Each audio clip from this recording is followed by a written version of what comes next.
ஒரு நாள் ஒரு பள்ளி பஸ்ஸில் சில ஆசிரியர்களும் குழந்தைகளும் சேர்ந்து ஷிம்லா பயணத்திற்கு சென்றார்கள். ஆனால் இரவு நேரத்தில் பஸ் பழுதாகிவிட்டதால் அவர்கள் அருகிலிருந்த ஒரு ஹோட்டலில் தங்க முடிவு செய்தார்கள். அந்த ஹோட்டல் அழகான மரங்களும் மலைகளும் சூழ்ந்திருந்தது. எல்லாரும் தங்கள் அறைகளில் சென்று தூங்கத் தயாரானார்கள். ரமேஷ், கோகுல், ராகுல் என்ற 3 நண்பர்களுக்கு ஒரு அறை கிடைத்தது. அவர்கள் ஜன்னலின் வெளியில் ஒரு அழகான ஏரி இருப்பதை பார்த்தார்கள். காவலர் தூங்கிய பின் அவர்கள் மெதுவாக வெளியே சென்றார்கள். ஆனால் காடு வழியாக செல்லும்போது சிறிது இருள், குளிர், அமைதியின்மை காரணமாக அவர்களுக்கு பயம் வந்தது.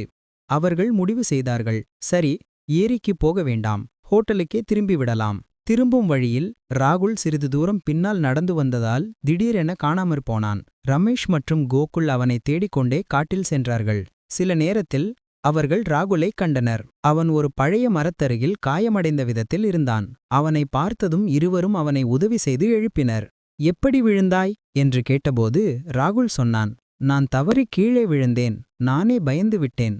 3 பேரும் ஒருவருக்கொருவர் கைகளை பிடித்துக்கொண்டு ஹோட்டலுக்கு பாதுகாப்பாக திரும்பிப் போனார்கள். அடுத்த நாள் காலை அனைவரும் நலமாக இருந்தனர். ஆசிரியர் கூறினார், அறிவில்லாமல் இரவு நேரத்தில் எங்கும் செல்லக்கூடாது.